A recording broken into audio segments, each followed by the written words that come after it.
They just have to comb their hair and brush their teeth before they show up? What does it mean that they are elected for good behavior? Honor their oath. It's life term.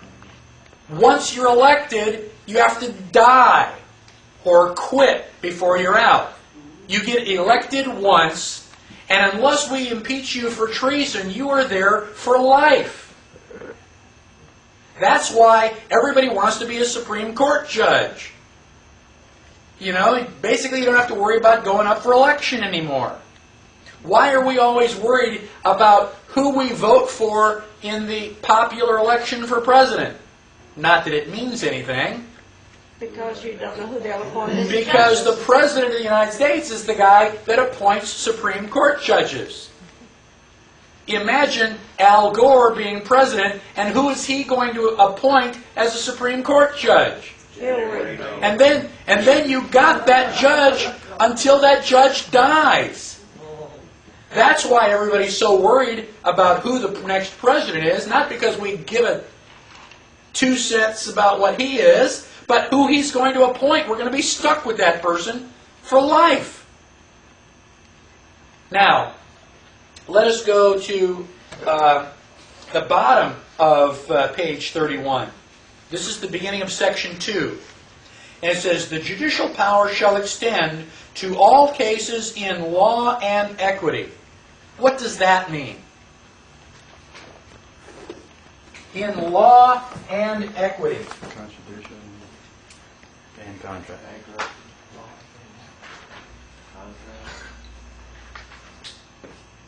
Sounds like it means criminal and civil property, yeah. Okay, pretty close. You're on the right track. And then if you flip over to the next page, on page 32, about the, where is it? All cases. Okay, about the 4th line.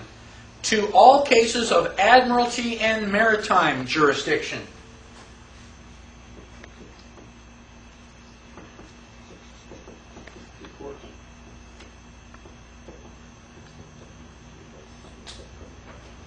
Okay. The key is in this last phrase, admiralty and maritime jurisdiction. We have a different jurisdiction. These are the 3 types of law that the Supreme Court has jurisdiction over. We have, the Constitution is the supreme law of the land. But that is only common law.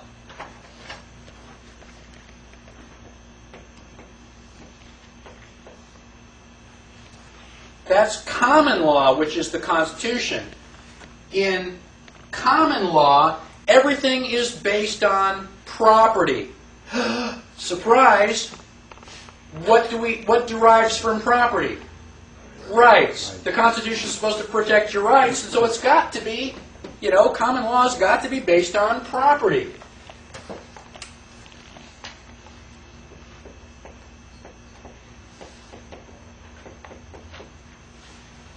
So if you run over my mailbox, and that's my property, what has to happen?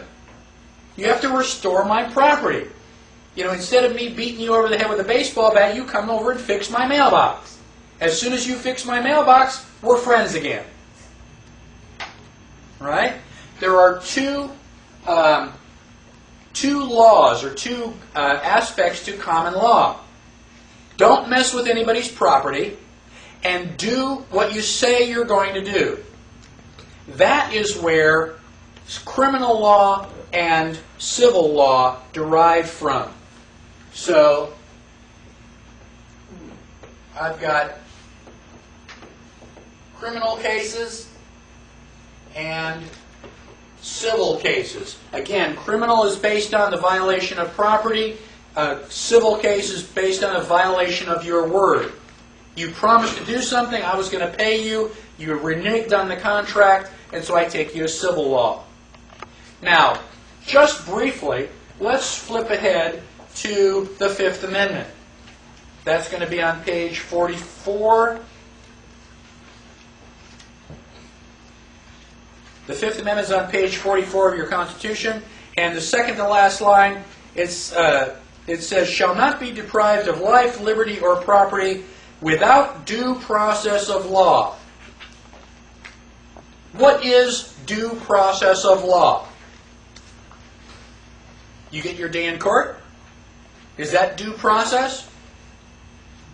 If I've got this kangaroo court over here, I'm in West Virginia, and yeah, I've got all my brothers and sisters on the jury.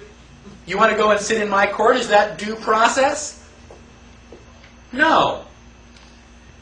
Due process means that you have common law, equity law, and admiralty law. Those are the three types of law that the Supreme Court is authorized to preside over. And they are different. Just like baseball, football, and basketball are different sports. They're all sports, but they are different sports. You don't stand on a baseball field and go, touchdown! People, what are you talking about? That doesn't make any sense. Here, someplace else, that may make perfectly good sense. You have to know what playing field you're on. Now, common law is all based on property. If I haven't damaged any of your property, or you can't show me a contract that I've reneged on, you've got nothing. You can't accuse me of it, or you can accuse me, but you can't put me in jail for anything. Now, what if you're in your car, I'm in my car, and we intersect, unfortunately, out on somebody else's property? Where's the property damage? Did I violate your property or did you violate my property? Well, it's kind of both at the same time, wasn't it? There's no clear property distinction. I can't say this was my mailbox. There is no defining line, no defining property line.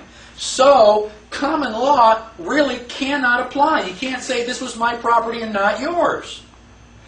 That is where equity law comes in. Under equity law, the judge has arbitrary power. The judge can decide what the result of the case is. Equity means fairness. So this is all supposed to be based on fairness.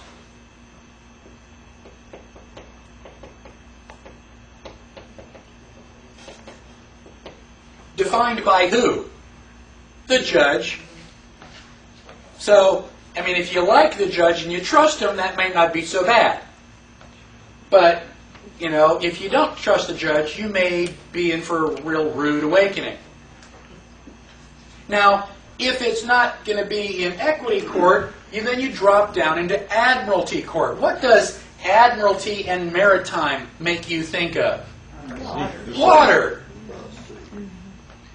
All right is based on property. If I go out onto the ocean in my boat, who owns the ocean? Nobody. Nobody owns the ocean. There's no property. There's no land. I can say, this is my land, and the land's not going to move. But the tide comes in, the tide goes out. You know, nobody owns the ocean. And so you have a completely different body of law. When I go out onto a sailboat, I've said this several times. I don't know if any of you are sailors. Has anybody here heard the expression that the captain's word is law? Okay? It's not a euphemism. It doesn't mean, the old man's just grouchy till he gets a second cup of coffee. It means the captain's word is law. He doesn't have to be right. He just has to be the captain. When he goes out into the ocean in his boat, he has a 40-foot floating country, or however big his boat is. It's his country, and he is a dictator. End of story. He doesn't have to be right. He can throw you in the brig for anything he wants. You have your hair part in the wrong side. Now,